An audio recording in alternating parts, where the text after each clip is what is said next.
카메룬 기도편지 제83호. 주 우리 하나님의 은총을 우리에게 내리게 하사 우리의 손이 행한 일을 우리에게 견고하게 하소서. 우리의 손이 행한 일을 견고하게 하소서. 시편 90편 17절 말씀. 지켜주시는 은혜. 지난 5월 23일은 잊을 수 없는 날이었습니다. 새벽 2시경 강도 4명이 기도센터 담을 넘어와 경비를 줄로 묶고 위협하며 교회 출입문 열쇠를 빼앗았습니다. 그리고 목사 사무실과 사택 위치를 물어보며 위협했으나 경비는 자신은 이곳에서 일한 지 2주밖에 되지 않아서 모른다고 대답했답니다. 그러자 강도 중 2명은 경비를 지키고 다른 2명은 저희가 살고 있는 건물 안까지 들어와 저희 집과 2분 여 선교사님 집 앞까지 왔다가 문이 닫힌 것을 확인하고 경비의 가스총과 핸드폰 등을 취한 후 떠났습니다. 그러자 경비는 자신이 가지고 있는 칼로 묶인 줄을 끊고 강도들이 저희에게 해코지를 하고 떠난 줄로 생각하고 걱정되어 새벽 4시경 저희 집으로 올라왔습니다. 경비를 통해 자초지종 이야기를 들었을 때 심증이 가는 사람들이 떠올랐습니다. 그 사람은 기도센터의 경비를 하다가 밤에 자리를 지키지 않기를 반복해서 해고당한 사람이었습니다.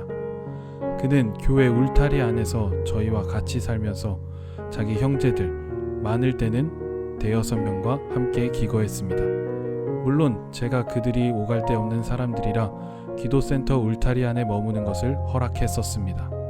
새로운 경비의 말은 강도들이 대화 시 건물 내부에 사는 사람들이 누구이고 건물 구조를 잘 알고 있었답니다.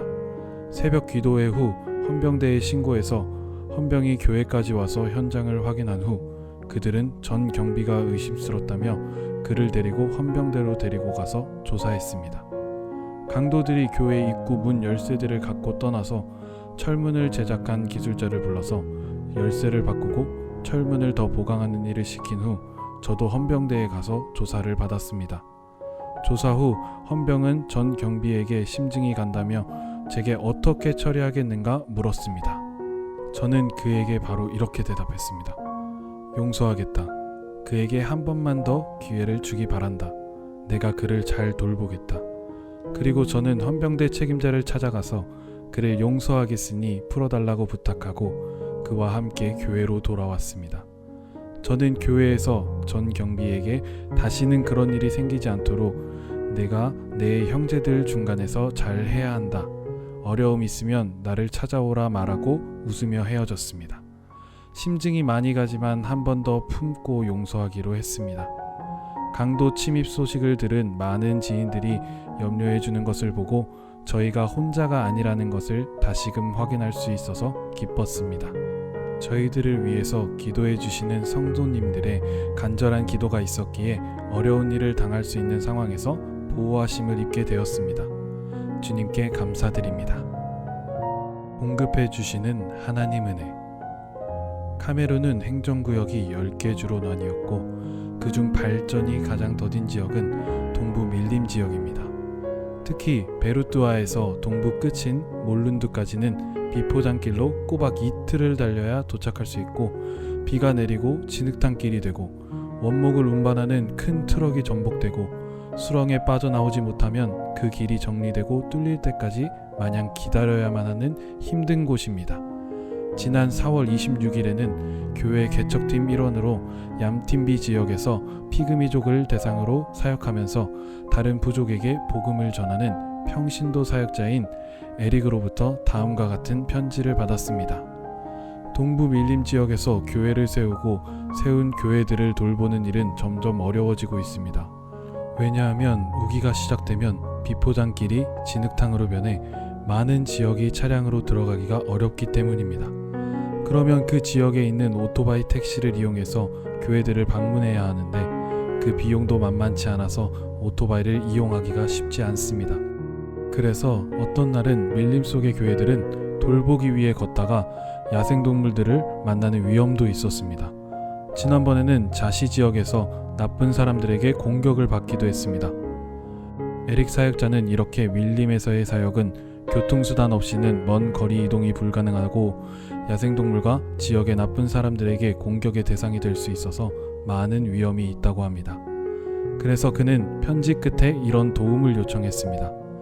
효과적이고 안전한 교회 개척 사역을 위해서 오토바이 한 대를 지원해 주시면 금년에 얌틴비 사역지 근처에 있는 음방, 은겔레복, 디마코 3개 지역에 복음을 전하여 교회를 세우는 일에 큰 도움이 되겠습니다.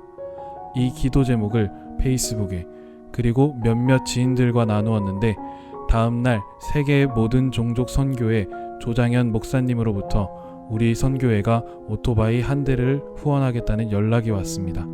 할렐루야. 세계 모든 종족 선교회 모든 후원자분들께 감사드립니다. 기타 소식 및 감사한 일들. 첫째, 지난 3월 23일 신청한 체류증이 지난 6월 24일에 발급되었습니다. 10년을 더 체류하며 사역할 수 있게 되었습니다. 성령님께 인도받는 새로운 10년을 기대합니다. 둘째, 지난 4월 29일부터 5월 29일 월요일부터 금요일은 성도들과 함께 기도하면서 성령 강림 주일을 준비했습니다.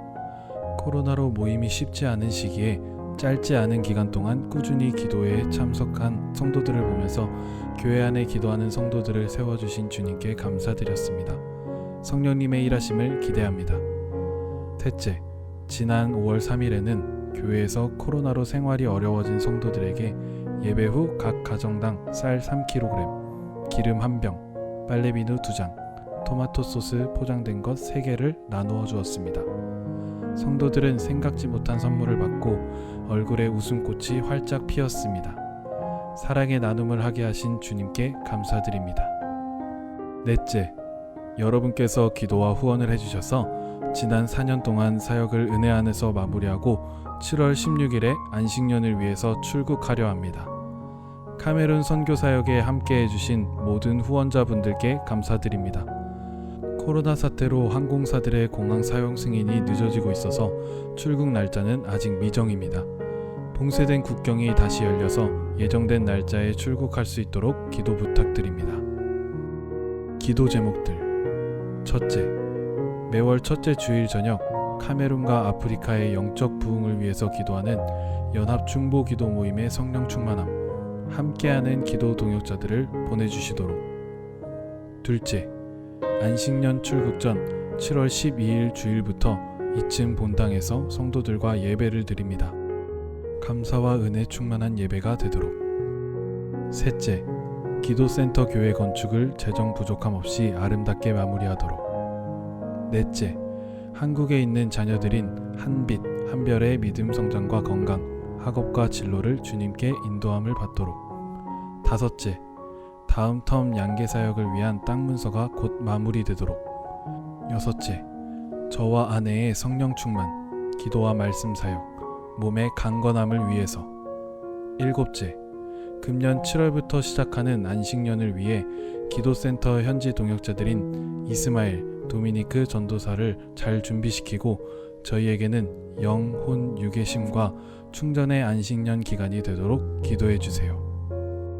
2020년 7월 10일 카메룬 선교부 송은천, 최현수, 한빛, 한별 선교사.